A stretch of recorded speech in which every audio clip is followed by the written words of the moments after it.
Buona domenica, carissime e carissimi, 27ª domenica del tempo ordinario.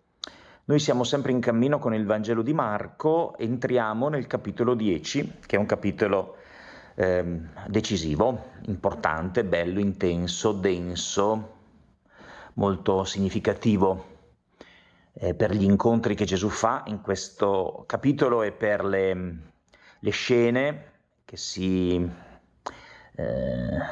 rivelano, che si creano, e per le parole che Gesù dice. Allora, prendendo appunto questo brano che la liturgia ci offre, può essere curioso, intrigante, fare un confronto tra l'inizio e la fine del brano. All'inizio alcuni farisei si avvicinarono e, per metterlo alla prova, domandavano a Gesù se è lecito a un marito ripudiare la propria moglie.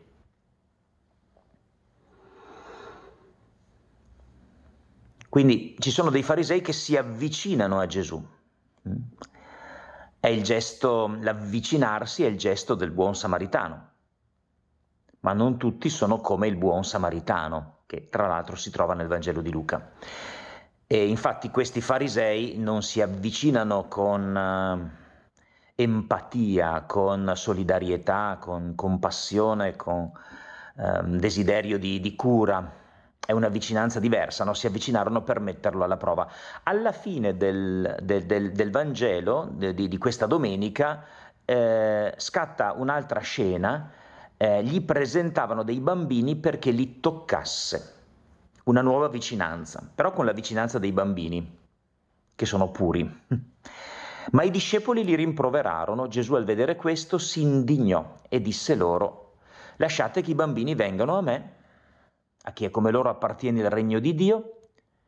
Chi non accoglie il regno di Dio come lo accoglie un bambino non entrerà in esso, e prendendoli tra le braccia li benediceva, imponendo le mani su di loro. E qui c'è una vicinanza. Gesù prende in braccio i bambini, c'è una vicinanza fisica con loro e una benedizione. C'è una bella differenza, no? Avvicinarsi all'altro per benedire, per esprimere affetto puro, sincero, e per esprimere addirittura l'affetto di Dio, la benedizione. E dall'altra parte invece c'è un avvicinarsi che è malevolo, malvagio, per tendere un'insidia all'altro, per poterlo in qualche modo ipocritamente anche ferire, imbrogliare e avere il pretesto poi per poterlo accusare, perché è questo che vogliono i farisei, avere dei pretesti per poter accusare, magari anche condannare Gesù. Quindi può esserci veramente da parte loro anche un progetto probabilmente di morte. Cosa possiamo dire? Ecco, in mezzo il brano si sviluppa con questa controversia che viene posta a Gesù, con questa discussione, ecco, che si può creare circa il matrimonio, anzi circa la possibilità di dare un atto di ripudio alla moglie. È lecito a un marito ripudiare la propria moglie. Qui non stiamo parlando della legalità del divorzio che c'è nella nostra cultura e nella nostra società attuale, che è un'altra cosa, se permettete. Qui c'è il maschio, nella mentalità patriarcale, che dà a quali condizioni lui può ripudiare la moglie, potremmo dire a quali condizioni si può sbarazzare della moglie. È un atto unilaterale dove la donna sposata che viene ripudiata, cosa fa? Presumo che diventasse parte della categoria dei poveri, perché perde diritti, perde la possibilità anche di essere difesa, diventa una creatura fragile, all'interno della società diventa una creatura fragile. Quindi la situazione è delicatissima. Sappiamo che Giuseppe, uomo giusto, sceglie di non ripudiare Maria, in ascolto con la parola di Dio che gli chiede di accogliere, non di ripudiare. Qual è la mentalità giusta?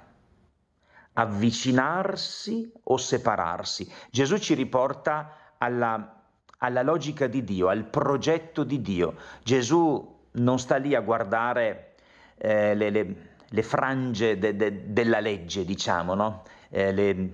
I rivoli secondari, ciò che Mosè può avere in alcuni casi permesso. No, lui va al progetto originario.